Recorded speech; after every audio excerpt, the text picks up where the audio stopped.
यहाँ पर आचार्य महाराज ने ज्ञानी और अज्ञानी की सोच के विषय में 247 नंबर की गाथा में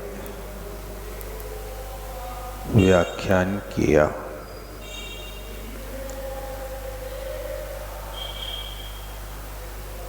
आचार्य ज्ञान सागर जी की कृति का गाथा सीरियल ज़्यादा भी हो सकता है। यहाँ पर अज्ञानी और मूढ़ दो शब्द दिए। सो मूढ़ो अज्ञानी, वह मूढ़ है। मूढ़ जो होता है मोह वैचित्रिक धातु से ता प्रत्यय करके मूढ़ा बनाया जाता है। मोह के हा को भी ढा किया जाता है और ता को भी ढा किया जाता है, फिर ठोढ़े लोपा से एक ढाका लोप कर दिया जाता है। ऐसा मूढ़ अज्ञानी किसे कहते हैं कि मैं दूसरों को मारता हूँ या मैं दूसरों के द्वारा मारा जाता हूँ, ऐसा ये अध्यवसाय परिणाम, इसको अज्ञान कहते हैं। और ज्ञानी किसे कहते हैं? अमृतचंद महाराज ने तो सिर्फ इतना ही लिखा कि यस तु नास्ति ज्ञानित्वा सम्यक दृष्टि, जिसके अध्यवसाय नहीं है वो ज्ञानी है। लेकिन जैसे महाराज ने लिखा कि ज्ञानी को क्या करना पड़ता, अकेले इतने सोचने मात्र से ज्ञानी बन जाएं क्या? तो आचार्य महाराज ने बहुत अच्छा व्याख्यान किया। देखें आप पृष्ठ 330 पर जैसे स्वामी की टीका। यहाँ पर इससे जो विपरीत है उसकी परिभाषा पहली लाइन से लिखते हैं। और हमेशा समय सार के ज्ञानी को पकड़ो तो इतने लक्षण जिसमें घटित हों वो ज्ञानी है। उन्हीं लक्षणों से जो बाहर हो गए वो ज्ञानी की कोटि में नहीं आएगा। लिखते हैं एतस्माद् विपरीतो। कस्माद् विपरीतो? जो ऊपर अध्यवसाय की परिभाषा बताई थी, मूढ़ अज्ञानी की जो परिभाषा बताई थी उससे विपरीत यो जो जीवित मरण, लाभालाभ, सुख दुख, शत्रु मित्र, निंदा प्रशंसा आदि विकल्प विषय, राग देश रहित शुद्ध आत्म भावना संजात परमानंद सुखा स्वाद रूपे वो अभेद ज्ञाने रता सा ज्ञानी इत्यर्था। अब इस पंक्ति को हमेशा याद रखना कि ज्ञानी आत्मा के जीवन में और मरण में न राग होता, न द्वेष करता, लेकिन अज्ञानी जीवन में राग करता है और मृत्यु की बात को सुन करके द्वेष करने लगता है। लेकिन जिनके जीवन रहे तो भला। यदि कोई जीवन को हरण करने वाला विरोधी तत्व उपस्थित हो गया तो भी उससे बचाव करने की कोशिश नहीं करता है। जीवन की रक्षा के लिए अपने शुद्धोपयोग की भूमिका को छोड़ करके श्रावक के घर ऐसा समिति का पालन करने के लिए चले जाते हैं और मिल जाता तो समता भाव से ले लेते हैं, नहीं मिलता तो कोई के लिए आंखें नहीं दिखाते। कैसे हो तुम लोग, आहार की व्यवस्था नहीं बनाते हो, भूखे रहेंगे क्या महाराज? नहीं, इन सब झंझटों से बहुत दूर है। तो जीवन के लिए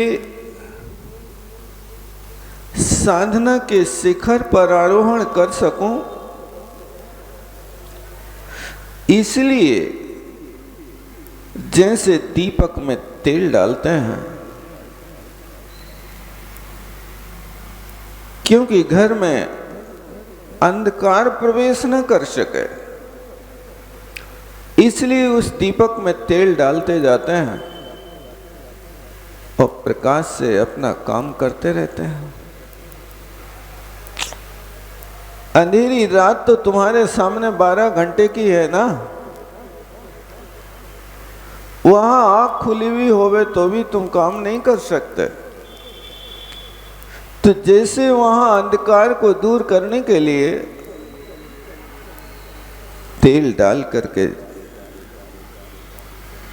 दीपक को प्रकाशित करते रहते हैं, लेकिन तेल काय का?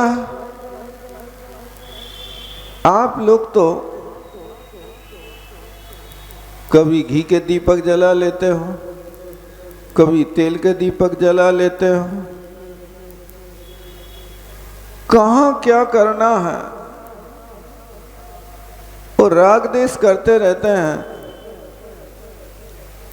अब तेल का भी दीपक जलाना है तो कौन से तेल का जलाना है? नारियल के तेल का, सोयाबीन के तेल का, के सरसों के तेल का, के नवरत्न तेल का? कौन से तेल का दीपक जलाते हैं? ये सब राग देश की परिणति है, होती नहीं। वहां तो बस एक ही लक्ष्य है कि प्रकाश चाहिए, जो उपलब्ध हो उससे काम चल जाता। इसी तरह यहां पर भी आयु कर्म को सुरक्षित करने के लिए आहार उसका नो कर्म है।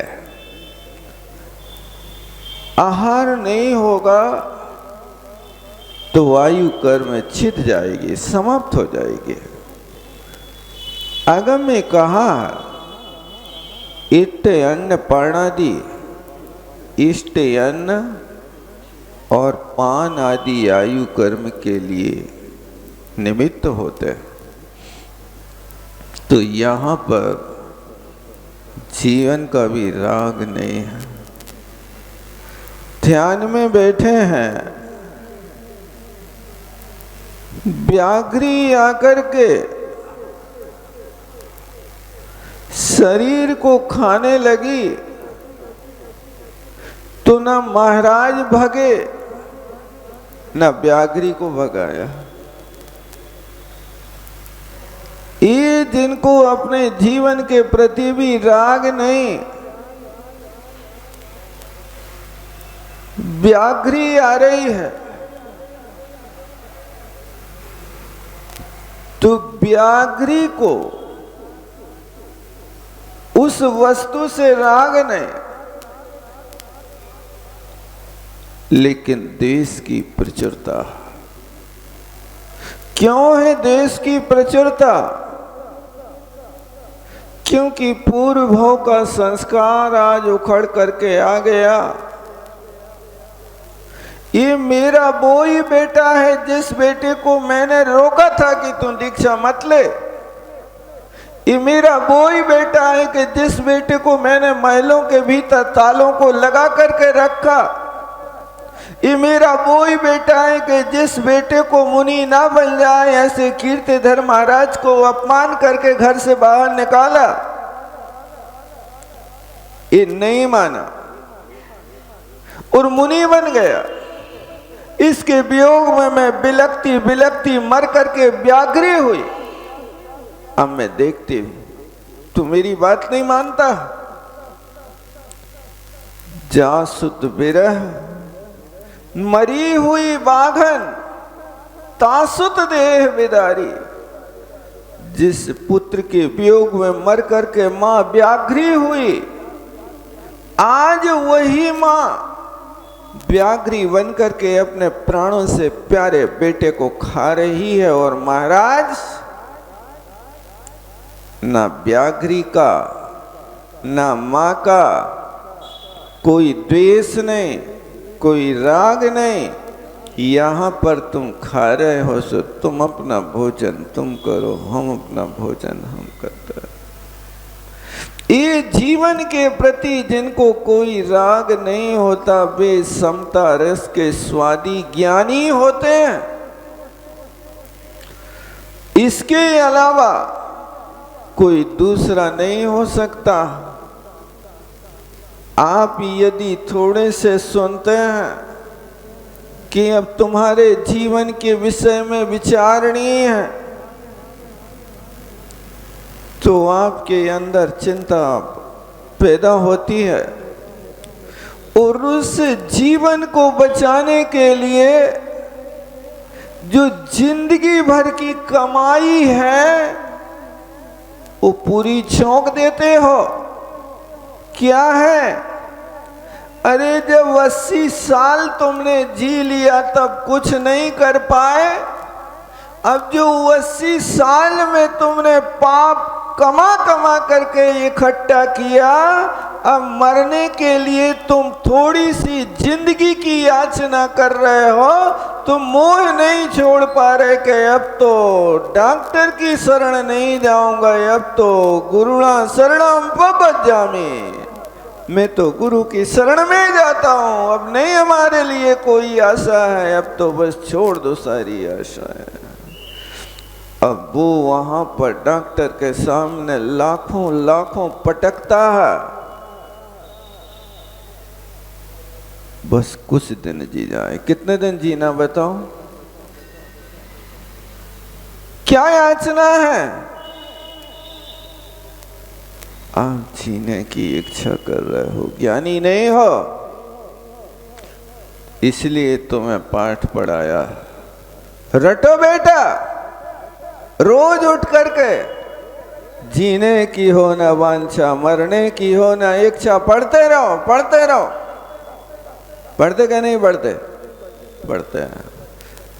जो मरणोन्मुख होते हम उनको सुनाते हैं, उनको नहीं। तुम्हारे लिए उपदेश है कि तुम इस राग को छोड़ो। जीने की हो ना इच्छा, मरने की भी न हो इच्छा, तो ज्ञानी बन जाओगे। यदि जीने की आशा है, ज्ञानी नहीं कहलाओगे। वेदना से पीड़ित होकर के मरने की इच्छा कर रहे हो, परिवार से पीड़ित होकर के मरने की इच्छा कर रहे हो, बेटा तुम ज्ञानी की कोटि में नहीं आओगे, तुम भेद विज्ञानी नहीं रहोगे। रत्नात्रय के उपासक नहीं होगे, तुम सम्यक दृष्टि नहीं होगे। एक जीवित मरण, देखो एक एक शब्द कैसा चुनिंदा शब्द लिखा है ज्ञानी की परिभाषा में, समझ लो। मरण की भी इच्छा नहीं। लावा लावे, लाभ और अलाभ में कोई भी वस्तु का लाभ हो जाए तो राग नहीं, अलाभ हो जाए तो कोई द्वेष नहीं है। एक ज्ञानी के लिए लिखा है, जो भी है लाभ में भी समता, अलाभ में भी समता है। अब उस ज्ञानी को कौन सा लाभ चाहिए? स्त्री, पुत्र, मित्र, दुकान, कंपनी खोलना क्या? ये तो वस्तु है ही नहीं। अब तो लाभ का बस यही है कि साधु 24 घंटे में एक बार गया चर्या के लिए, 40 दोष और 32 अंतराय को टाल करके यदि श्रावक ने 9 भक्ति पूर्वक अपनी अंजलि पे भोज्य पदार्थ रख लिया तो वो लाभ, उसमें राग नहीं कि आज हो भाग भरपेट भोजन मिल गया। अलाभ में श्रावक तो ले जा रहा है, लेकिन बीच में कोई ऐसे निमित्त कारण मिल गए कि जहां आहार का त्याग करना पड़ा। तो लाभ में, अलाभ में, सत्कार में, पुरस्कार में कोई जिनके अंदर विकल्प पैदा नहीं होता, सुख दुख में धन्य है, सुखी है तो भी कोई राग नहीं। इसलिए तुम्हें मेरी भावना पढ़ने को कहा, होकर सुख में मगन न फूलें, दुख में कभी न घबरावें। ये अभ्यास बनाना प्रारंभ कर दो। थोड़ा सा सुख होता है तो वासों उछलते हो, और थोड़ी सी गैस बन जाए तो वहाँ डॉक्टर के यहाँ डेरा डालते हो। अब देखो क्या है, अरे पेट में गैस बनने का कारण तूने क्या खाया, तू स्वयं खोज, और खोज करके उसका परहेज करके अब ऐसी वस्तु को नहीं लेना जो आयु कर्म के निषेध को ज्यादा खिलाने लगे।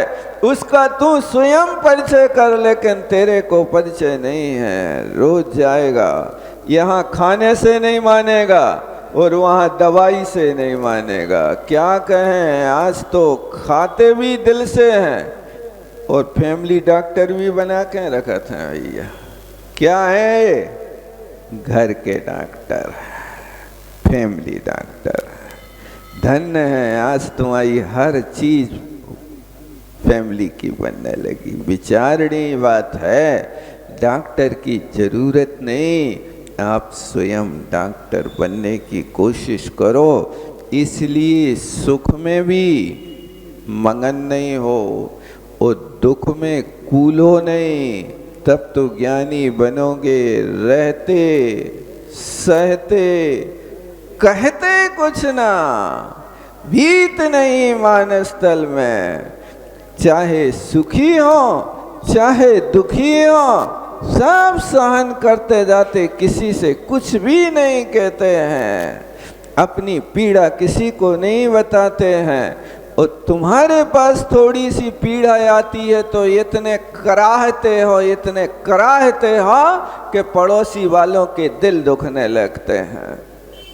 ये होता है, इसलिए सुख है समता से भोगो। इंद्रिय सुख को सुख नहीं मानो, ये क्षणिक है। आज तुम्हारा साता बेतनी का उदय है, इसलिए शांति से भोग लो। और दुख है तो दुख की उम्र भी अंतर मुहूर्त से ज़्यादा नहीं, वासना ज़्यादा चलती है। क्योंकि अंतर मुहूर्त के बाद तो उसका वेग कम होगा, या साता बदल करके या साता में आ जाएगी या साता साता में आ जाएगी। बस थोड़ा सा आपको अपना उपयोग बदलना है। जहाँ जिस पॉइंट पे पीड़ा है वहाँ से हटा के आप आत्म तत्व में या किसी दूसरी वस्तु में उपयोग लगा दो। आपका दुख कम हो जाएगा। एक व्यक्ति के हाथ की 2 उंगलियां कट गईं, अब वो खूब रो रहा, बांसों उछल रहा, हा हा दैया मचा रहा, पूरे घर को सिर पर उठा लिया। अब उसकी पीड़ा को देख करके वहाँ पर जितने लोग थे सारे घबरा गए। अब उसको मेडिकल ले गए। सो ये एक समझदार व्यक्ति था, वो समझदार व्यक्ति उस वार्ड में ले गया उस व्यक्ति को कि जिन लोगों के पूरे हाथ कट गए थे, खून की नदियां बह रही थी, उस वार्ड में ले गए जहां कोई के पैर कट गए थे। ऐसे स्थान पर उन तड़पते मरीजों को दिखाया। वो देख करके अब वो कहता, ओ ये तो हमसे ज़्यादा दुखी है, हमारी तो उंगली कटी है, इनका तो हाथ ही कट गया है, हमारा तो ये उंगली का छेद हुआ, इनके तो पूरे पैर कट गए। अपने से ज़्यादा पीड़ा वाले व्यक्ति को देख करके लोग अपने दुख भूल जाते हैं। इसलिए यदि आपको दुख आ गया तो अपने से ज़्यादा दुखी व्यक्ति की ओर देख लो, तो ये होगा कि तुम्हारा दुख कम हो जाएगा। लेकिन ये हमारी आदत नहीं। ये सुख में और दुख में, शत्रु में, मित्र में, कोई से शत्रुता हो जाए तो भी उनसे मुकरते नहीं। 3 दिन हो गए सांप को डाल करके श्रेणी घर चला गया। 3 दिन बाद चेला उसको जबरदस्ती खींच के लाई नहीं, मतलब वो तो पीछे पीछे आए। चेलना भक्ति से आकर्षित होकर के महाराज की ओर दौड़ी, पीछे से श्रेणिक आया। और फिर उसके बाद में श्रेणिक की तो जो दशा हुई सो ठीक है, लेकिन जब मुनि महाराज की ध्यान मुद्रा खुली और चेलना ने नमस्कार किया और श्रेणिक ने भी नमस्कार किया, उभयोर धर्म वृद्धि रस्तु। उभयोर कह रहे हैं, एक के लिए कहना चाहिए था मैं तो दुश्मन था, मेरे को कैसे दे दिया। यही होता, शत्रु में भी समभाव है, न राग है और न द्वेष है। ये समता भाव का परिणाम शत्रु के प्रति भी जिस ज्ञानी का था, उसी ज्ञानी के अंदर इतनी शक्ति है कि घोर एकांतवादी मिथ्या दृष्टि श्रेणिक को उसी वक्त उन्हें सम्यक दृष्टि बना दिया।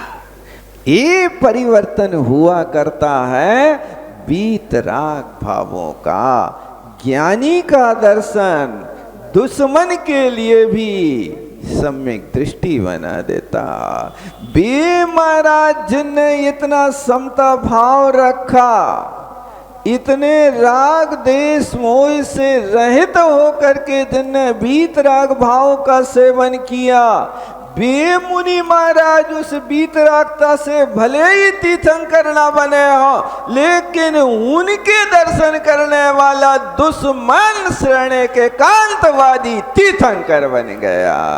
यही तो देखो आप धर्म की महिमा, ये वीतरागता का भाव है। वे बन पाए चाहे नहीं बन पाए, वे महाराज यशोधर महाराज उनने अपने तीर्थंकर प्रकृति का बंध किया, ये आगम में कोई उल्लेख नहीं। लेकिन उनके निकट रहने वाला, उनसे दुश्मनी रखने वाला व्यक्ति, उनके साम्य भाव ने एक दुश्मन को भी तीर्थंकर बना दिया। ऐसी शक्ति तुम्हारे अंदर है, ऐसा तुम्हारे पास ज्ञान है। तुम तो सिर्फ अक्षर ज्ञान को ही ज्ञान मानते हो, आचरण को कोई आप महत्व नहीं देते। ये जितनी चीजें हैं ये ज्ञानी के नाम से कहा जा रहा है, लेकिन ये उस ज्ञानी का आचरण है। उस आचरण में ढला हुआ वो ज्ञान, उनका बीतरा ज्ञान काम कर रहा है। यदि आचरण में ढला हुआ ज्ञान नहीं है, तुम ज्ञानी बने रहो, द्वादशांग के पाठी हो, तो दुश्मन आए एक चाटा मारो। हम तो ईंट का जवाब पत्थर से देने वाले हैं। तुम्हारी बीतरागता ज्ञानी बने रहो, लेकिन वो बीतरागता सामने वाले के हृदय को परिवर्तित नहीं कर सकती है। लेकिन ज्ञान ना भी होवे, शिवभूति जैसे महाराज होवे, लेकिन समता भाव बना रहे, दुश्मन में भी समता है और मित्र में भी समता है, वहाँ पर जीवों के लिए परिवर्तन में कारण होता है। इस तरह से यहाँ पर इस शत्रु में, मित्र में, और फिर लिख रहे निंदा प्रशंसा में। कोई कैसी भी निंदा कर दे तो भी मन विचलित ना हो, और कितनी भी प्रशंसा करे, तुम कलिकाल सर्वज्ञ हो, ज्ञानी हो, ध्यानी हो, चौथे काल के हो, महावीर के लघु हो, कहते रहो। प्रशंसकों से निजको नया को, स्वयं स्वयं में एक बार झांको। लिबास कोई न सुखी बनाता, अगर स्वयं की कमी ना हटाता।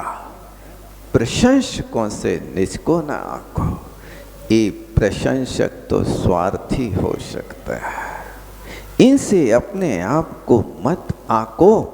आपने आज लाख रुपया का दान दिया, अब आपके लिए लोग कह रहे हैं दानी है, भामाशाह है, फलाना है, ढिकड़ा है, जितनी उपमाएं थी दुनिया भर की सब लाके थोप दें। हो भी कह तो रहे हैं, लेकिन आप अपने आप को देखो कि वास्तव में ये जो कहा जा रहा है वो है कि नहीं हमारे अंदर, निर्मल परिणति है कि नहीं हमारे पास। वो आप स्वयं अपने अंदर में झांको तो पता चले कि हम कितने ज्ञानी हैं। अन्यथा ज्ञानी की कोटि में नहीं आएंगे। इसलिए निंदा करने वाले के विषय में भी तेवर ना चढ़े, और प्रशंसा करने वाले के प्रति भी होठों पे कोई आपकी हंसी ना आवे, तब तो आपका ये वीतराग भाव है। देखो कितने विशेषण दिए हैं, जीवन मरण, लाभ अलाभ, सुख दुख, शत्रु मित्र और निंदा प्रशंसा, यानी ये 10 चीजें हैं।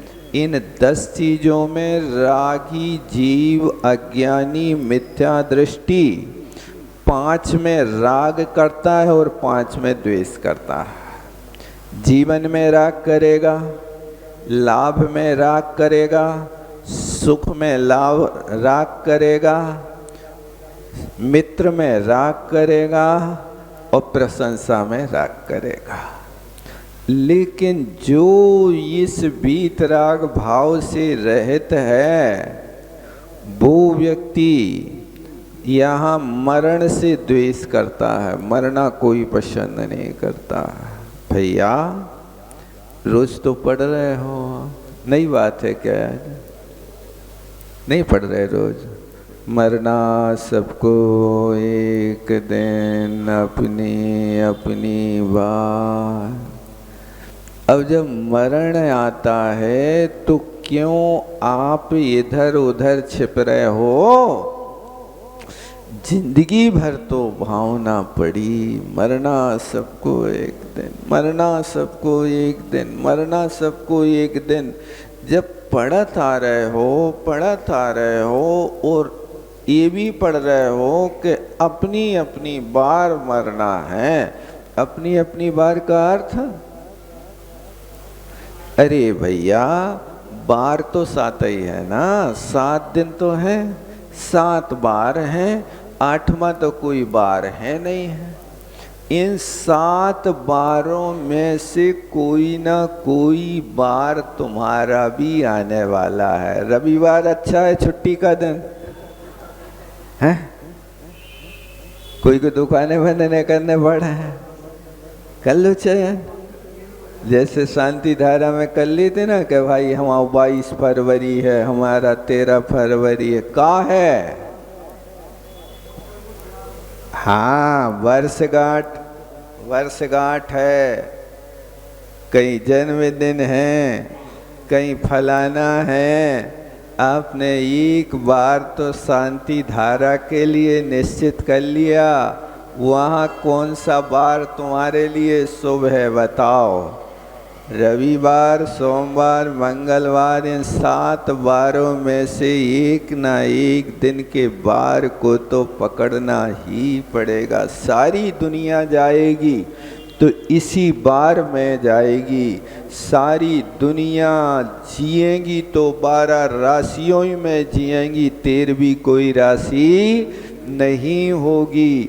150 करोड़ लोग हैं और 12 राशियां हैं, बताओ कन्या राशि वाली कितनी आत्माएं होंगी? इन्हीं 12 राशियों में विभाजन करना, 13वीं कोई राशि तुम्हें मिलेगी नहीं। तो जो जीवन भर पढ़ रहे मरना सबको एक दिन अपनी अपनी बार, पहले से पढ़ने का अभिप्राय यही है कि तुम्हें अच्छी तरह से अभ्यास हो गया। अब मरण निकट आए तो धैर्य पूर्वक मरना, कायरता नहीं दिखाना, आंसू नहीं बहाना। ये नई बात नहीं है, पहले से तुम्हें पढ़ा रहा, पाठशाला से 5 साल की उम्र से पढ़ा रहे भैया ये पढ़ो पढ़ो, और मरना आता है तो सब रोने लगते हैं। अब डॉक्टर ने मना कर दिया। डॉक्टर ने मना किया कि तुम्हारे कर्म ने मना किया? बताओ किसने किया? डॉक्टर तो बैठे ही है, डॉक्टर कभी मना नहीं करता। लेकिन डॉक्टर ने देख लिया कि अब तुम्हारे आयु कर्म के निश्चय कितने अल्प बचे हैं कि अब यहाँ दवाई काम नहीं करेगी। जो पौधा सूख जाता है, अब कितना खाद पानी डालो उसमें जान दोबारा नहीं आती है। इसी तरह जो भुज्यमान आयु अब भोग ली है, अब उसको तुम कितना माल पानी खिलाते जाओ दोबारा बढ़ने वाली नहीं है। इसलिए घबराओ नहीं। ये ज्ञानी की परिभाषा देखो, इन सब चीज़ों में राग द्वेष रहित, ना कोई प्रकार का राग है ना द्वेष है, उससे रहे शुद्ध आत्म भावना। बस मुझे तो आत्मा आत्मा आत्मा के अलावा और कोई दूसरी वस्तु नहीं चाहिए। मैं तो सबसे बड़ा स्वार्थी हूँ। लोक व्यवहार में कहते स्वार्थ त्याग की कठिन तपस्या बिना खेद जो करते हैं, लेकिन दुनिया में सबसे बड़े स्वार्थी हैं तो साधु होते हैं। क्यों? उनको दुनिया से लेने ही देने ही नहीं, अपना स्वार्थ अपना प्रयोजन सिद्ध करने के लिए लगे हैं। मुझे दुनिया के कोई झगड़े पसंद नहीं। इसलिए यहाँ लोक के कार्यों को करने के लिए कहा कि लोक के कार्यों से उनका कोई स्वार्थ नहीं, इसलिए वे स्वार्थ त्याग की कठिन तपस्या कर रहे हैं। लेकिन वास्तव में देखा जाए तो हर पल यही चलता है, एको हम अहम एको खलु शुद्धो, अहम एको खलु शुद्धो। मैं तो एक हूँ, कोई दूसरा मेरा है ही नहीं। इसी के लिए तुम्हें भी पढ़ाया जाता, बार बार जन्मे मरे अकेला चेतन, जन्मे मरे अकेला चेतन। ये रोज पढ़ोगे, लेकिन फिर भी कहीं जाओगे तो साथ ढूंढोगे। महाराज की अगवानी में भी जाएंगे, कोई साथ मिल जाए तो चले जाएं। दर्शनों को जाएंगे तो साथ मिल जाए तो अरे भैया, साथ तो ये क्षणिक है, साथ तो तुम्हारे पास पहले से निश्चित कर रहे। जन्मे मरे अकेला, सुख दुख भोगे अकेला के दुकेला है, अकेला ही होता और कुछ नहीं कर पाते। इस तरह से निज देखो शुद्ध आत्मा की भावना में जो हमेशा तत्पर रहता है, उस भावना से संजात माने उत्पन्न हुआ। क्या हुआ? आनंद अकेला नहीं, परमानंद, वो सर्वोत्कृष्ट आनंद।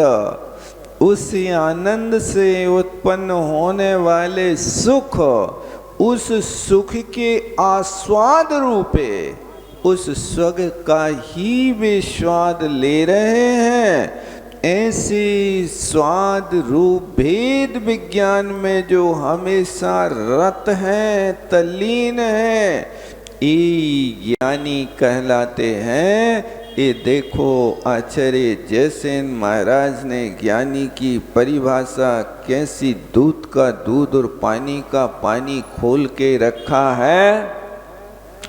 आप यदि अपने आप को ज्ञानी कहना चाहते हो तो ये चीजें लिख लो, टांग लो। जीवे मरणे लाहा लाहे संजोग वियोग शोक दोख शत्रु मित्र आदि में बस दर्शक बने रहे, कोई प्रकार की अंदर में हड़बड़ी ना हो तो तुम ज्ञानी बन सकते। लेकिन कपड़े का जब तक लफड़ा रहेगा तब तक आपके पास एक गुण प्रकट नहीं होगा। वो गुण तो वहाँ प्रकट होता है जो निर्वस्त्र दिगंबर काया से जिनका प्रकट हो रहा अंतर्मन। एक काया जिनकी अपने आप में बता रही कि आपका मन इतना पवित्र है, इसलिए कहा जाता मैं तो उन मुनियों का दास जिनने मन को जीत लिया, जिनने अपने मन और इंद्रियों को जीत लिया। मैं तो उन्हीं का गुलाम हूँ, उन्हीं का दास हूँ, बस और कोई मेरा दूसरा नहीं है। ऐसे भेद विज्ञान इसे कहते हैं। देखो भैया, भेद विज्ञान की परिभाषा पढ़ लो आप जयसेन महाराज के शब्दों में। इसका नाम भेद विज्ञान है, इसके पहले भेद विज्ञान नहीं होता। ऐसा भेद ज्ञाने रता, ये शब्द पकड़ो आप कि भेद ज्ञान में रत है। ऐसी स्थिति अपने सामने आ जाए, कोई कुछ भी करता रहे, मन विचलित ना हो, ये साधना होना। अब अपन आगे चलते हैं गाथा 248 में। ये तो कल की बात आज पूरी करी है, ज्ञानी का लक्षण छूट गया था। अब आगे कहते कथम अयम मध्यवसायो अज्ञानम, उत्थानिका है। गाथा के ऊपर जो उत्थानिका होती है, वो उत्थानिका तुम्हें गाथा में क्या कहा जा रहा है इस बात को सूचित करने वाली होती है। इसको सिग्नल कह सकते हैं आप। यहाँ पर आप इस उत्थानिका से अपने आप को संक्षेप में समझ लें कि अध्यवसायी जीव को अज्ञानी क्यों कहते हैं। ये यहाँ एक उत्थानिका में कथन किया, इसलिए आप स्वाध्याय की परिपाटी में देख लो कि गाथा को पढ़ने के पहले गाथा के ऊपर लिखी पंक्ति को पढ़ो अच्छे ढंग से कि ये गाथा में क्या भाव आने वाला है। यदि आप उत्थानिका अच्छे से समझ लेते हैं तो समझ लो कि गाथा का अर्थ है आपको 50% समझ में आ गया। अब गाथा पढ़ कर के शेष अंश को अच्छी तरह से समझ लो, इसलिए इनको पढ़ो। उत्थानिका को पढ़ो, गाथा को पढ़ो, गाथा को पढ़ने के बाद गाथा का अर्थ पढ़ो और गाथा का अर्थ पढ़ के एक एक शब्द का सही अर्थ लगा करके फिर उसके बाद आप विशेषार्थ पढ़ो और विशेषार्थ पढ़ के फिर भावार्थ पढ़ो, क्योंकि यहाँ अर्थ विशेष अर्थ और विशेष अर्थ के बाद फिर भावार्थ पढ़ो तो आपको उस गाथा का जो निचोड़ है वो सारा का सारा उपलब्ध हो जाएगा। लेकिन होता ये है कि हम बहुत जल्दी में स्वाध्याय करते हैं, कभी उत्थान का छोड़ देते हैं, कभी गाथा छोड़ देते, कभी अकेला अर्थ पढ़ लेते हैं, और जल्दी होती तो हम तो फिर सारांश ही पढ़ लेते हैं, भावार्थ पढ़ लेते हैं। ये भावार्थ अकेले पढ़ने से नहीं, पहले अर्थ और विशेष अर्थ को हृदय में धारण करो। भावार्थ का अर्थ तो यही होता कि तुम्हें सिर्फ भाव बता रहे, क्रीम बता रहे हैं, लेकिन अभी दो मेन चीज़ें तो तुम छोड़े आए जिससे तुम्हारी भूमिका बनना थी।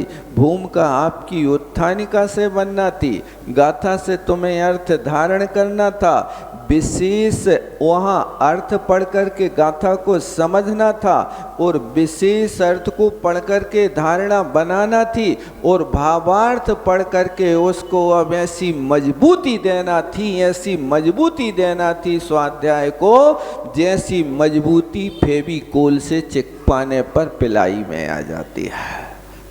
वो ऐसी मजबूती चाहिए जैसे फेविकोल के डिब्बा पे दो हाथी बने रहते ना।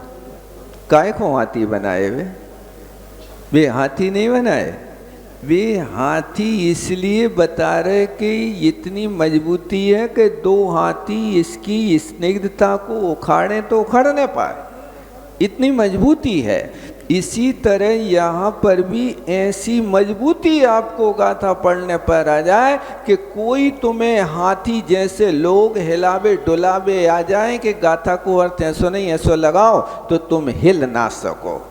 ये अपनी बुद्धि से काम करो, लेकिन आज की दुनिया किराए की बुद्धि से काम कर रही। तुमने जो कह दी हम वो ही कर रहे हैं। तुमने यदि हमसे कही तुम गधा हो तो हम एक चांटा रगड़ देते हैं, क्योंकि गधा है तो लात मारता, हम तो हाथ ही मार रहे हैं। आदमी से गधा कही थी ना, अब उसने गधा कही तो तुमने अपने आप को गधा मान लिया, लेकिन तुमने अपने आप को नहीं देखा कि भैया पूंछ कहाँ है, रीढ़ कहाँ है, मुँह कितो लंबो है, कान खड़े हैं कि बैठे हैं। गधा के लक्षण हमें कहाँ हैं? यदि उसने गधा कहा और तुम लड़ बैठे तो समझ लो कि तुमने गधा अपने आप को मान लिया, तुमने परीक्षा ही नहीं करी कि हम गधा हैं कि आदमी हैं। यही तो किराए की बुद्धि है तुम्हारी। सामने वाला गधा कह रहा, तुमने मान लिया, लड़बे बैठ गए। अब हमसे तो तुम गधा कह रहे थे, हम तुमसे बोले ही नहीं जिंदगी भर, तो गधा तो बोलते ही नहीं, वैसे ही मौन होता। यदि तुम ज्ञानी हो तो परीक्षा करो कि इसने गधा करी तो हमें गधा के लक्षण कौन से हैं, बताओ। कौन सी सींग पूंछ हमारे पास लगी है? यदि नहीं है हमारे पास गधा के लक्षण तो कहने वाला व्यक्ति पागल है या तो शराबी है, अथवा उसको गधा का परिचय नहीं है, उसने गलत धारणा बना ली है। और यदि वो सही कह रहा है तो हमें गधा के लक्षण देखो, हम गधा जैसे रेकत तो नहीं रहते। ये सब चीज़ें मिलान नहीं करते और किराए की बुद्धि से काम कर लेते। उसने जो कहा वैसे ही हम स्वीकार कर लेते हैं। नहीं, आगम तुम्हारे सामने है, इस आगम को सामने रख करके अपनी बुद्धि स्वयं इतनी जागृत करो ज्ञानी गुरुओं के निकट बैठ करके कि जिससे हम स्वयं अपने प्रकाश में जी सकें, हम स्वयं अपनी बुद्धि का प्रयोग कर सकें, हम स्वयं तत्वअभ्यासी बन सकें। हमारी आदत सिर्फ प्रवचन सुनने की है कि तुमने सुना दे सो हमने सुन ले। वो घरे जाके एक अक्षर भी हम रिवीजन नहीं कर सकते हैं, पूछ नहीं सकते हैं। घर जा कर के हमें फुर्सत नहीं। 3 घंटा तक तुम पेपर तो पढ़ते रहो, 16 पेज को पेपर पढ़ने के लिए चश्मा बदलते रहो, चश्मा पोंछत रहो, आंखें मलत रहो, और बारीक अक्षर डिक्शनरी से भी बारीक अक्षर पढ़ते रहो। लेकिन इतने बड़े बड़े मोती जैसे अक्षर पढ़ने के लिए तुम्हें फुर्सत नहीं रहती। तुम्हारे घर में एक भी पुस्तक नहीं मिले और पेपरों के ढेर मिल जाए सुमेरु के बराबर। ये क्या है तुम्हारी रुचि? इस रुचि को यहाँ अच्छी तरह से परिवर्तित करो और स्वयं स्वाध्यायी बन करके अपने तत्व का निर्णय करो। उसके लिए गाथा कहते हैं, आओ खीर्ण मरणो जीवनम जनवरे पन्नतम आऊण हरे सितुम कहम ते मरणम कयं तेषिम आउखीण मरणं जीवाण जिणवरे पण्णत्तम् आऊं न हरन्ति तुमं कान्ते मरणं कयं ते।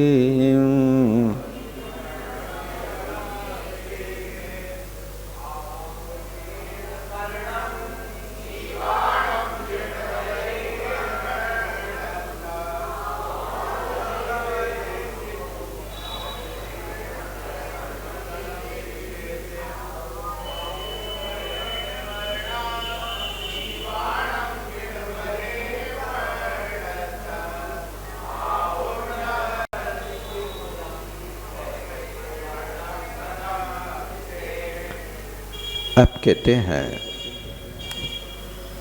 जीवाणम मरणम आउखैण। जीवों का मरण आयु कर्म के क्षय से होता है। जिणवरे ही पण्णत्तम, ऐसा जिनेन्द्र भगवान ने कहा। देखो कुंद कुंद स्वामी ये नहीं कह रहे कि हमने कहा है, आप भगवान को मानना, हमारी बात नहीं। भगवान ने जो कहा है मैं वैसा लिख रहा हूँ। लेकिन सबसे बड़ी समस्या है आज की दुनिया भगवान को मानती है लेकिन भगवान की नहीं मानती है। भगवान ने जो कहा है उसको मानने को तैयार नहीं है। आप भगवान को मानते रहते हैं लेकिन भगवान क्या क्या कह रहे हैं उसको भी मानने की कोशिश करो। आप मान रहे हैं कि भगवान है, भगवान ने कहा है, आप मान रहे हो, साधु हैं, भगवान ने कहा है, लेकिन वर्तमान में हमारे लिए साधु दृष्टिगोचर नहीं हो रहे।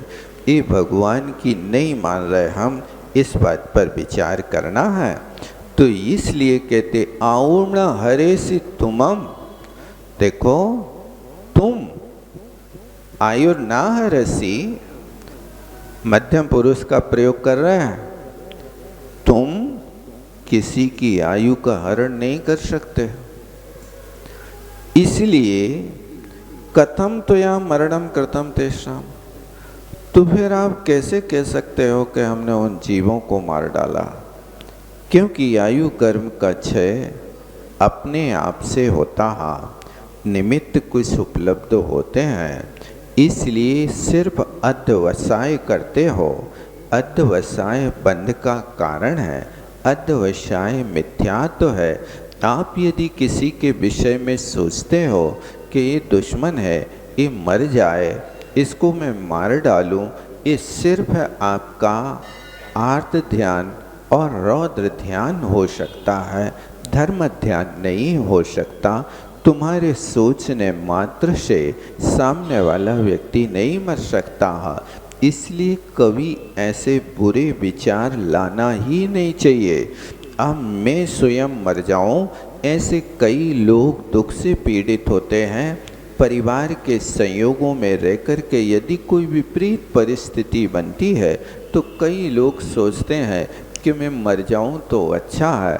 ध्यान रखना, आत्मघाती महापापी होता है। जो आत्मघात करने का विचार भी कर लेता है वो व्यक्ति महापापी है। जो व्यक्ति अपने प्राणों की रक्षा नहीं कर सकता वो दूसरे जीवों के ऊपर करुणा करके पर जीवों के प्राणों की रक्षा कैसे करेगा? वो नादान लोग समझते हैं कि मरने के बाद हम सुखी हो जाएंगे, लेकिन ध्यान रखना मरने के बाद ऐसे लोगों को आत्मघात करने वालों के लिए दुर्गति अनंत दुखों का सामना करना पड़ता है। आज इतना ही रहा।